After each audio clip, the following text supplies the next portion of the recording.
Doctor Saeed Ahmed, আপনিও গণমাধ্যমে আপনার ইন্টারভেনশন আছে, আপনি এর গণমাধ্যম পঠন পাঠনের সাথেও জড়িত। আপনি যদি একটু এই বিষয়ে কিছু বলবেন কিনা, নাহলে আমি অন্য প্রশ্নে যাব। বলবো, আমি আরেকটা জিনিস একটু ছোট্ট অ্যাড্রেস করতে চাই। আনিস ভাই অর্থনীতি নিয়ে একটু কনসাইজ করে, খুব কনসাইজ করে, একদম এক দুই বাক্য করে, মানে এই যে হাসিনার সময় জিডিপি বেটার ছিল, এখন জিডিপি কম। দুটো ব্যাপার, এই ধরনের সরকারের সময় ইনভেস্টমেন্ট কম হয়, জিডিপি কম হবে, কিন্তু হাসিনার জিডিপি আমরা চ্যালেঞ্জ করি সবসময়। স্বৈরশাসকরা সবসময় ডেটা ম্যানিপুলেট করে, এই জন্য ওয়ার্ল্ড ব্যাংক কোন কোন দেশের ডেটা কতটুকু বিশ্বাসযোগ্য তার একটা র্যাঙ্কিং করে। ওই র্যাঙ্কিংয়ে বাংলাদেশের অবস্থান সাউথ এশিয়াতে সবচেয়ে খারাপ। তো সেটা উনি চুরি করে বলতেন যে আমার আসলে জিডিপি এত। আমি আরেকটা উদাহরণ দিলে বোঝা যাবে, সঠিক ডেটার কারণে আপনি দেখবেন খেলাপি ঋণ দ্বিগুণের বেশি বেড়ে গেছে। মানে এই এক বছরের মধ্যে সবাই খেলাপি হয়ে গেল না, আগে খেলাপি ঋণকে নানানভাবে চুরি করে লুকিয়ে রাখতো, মামলা একটা করেছে ওইটাকে করলো 1-2% ডাউন পেমেন্ট দিয়ে অবলম্বন করে এরকম নানান কিছু ছিল। একটা মিনিট, আপনি যে জিনিসটা এখন বললেন ডাউন পেমেন্ট দিয়ে, ওইটা হচ্ছে মেইন বেসিক জিনিস। আপনি কোটি কোটি টাকা নিয়ে গেছেন ডাউন পেমেন্ট দিয়ে, এটাকে দেখাচ্ছেন ব্যাংকগুলো, সেটা দেখাচ্ছে, কিন্তু ওই চোরগুলা যখন দেশ থেকে পালিয়ে গেছে কিংবা জেলে ঢুকে গেছে ওইটা দেওয়া যাচ্ছে না, তো ব্যাংকগুলো এখন সঠিক হিসাব দিচ্ছে।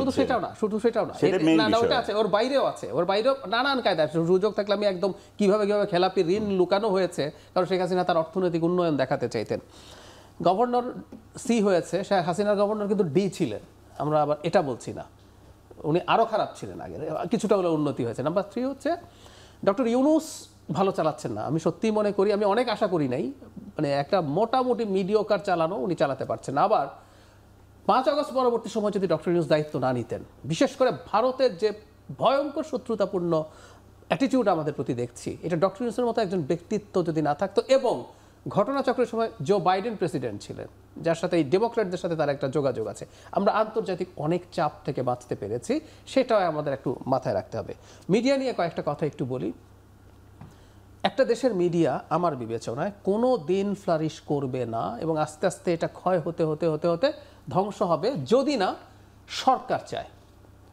ধরেন ভারতে তো নির্বাচিত সরকার, তাই না, এদের নির্বাচন বেশ ভালো, কিন্তু ভারতের বিজেপি সরকার ক্রমাগত আস্তে আস্তে দ্বিতীয়বারের পর তৃতীয় টার্ম আসছে, তারা এই নির্বাচিত ব্যবস্থা নির্বাচিত হয়েই তারা স্বৈরাচারী হয়ে উঠছে।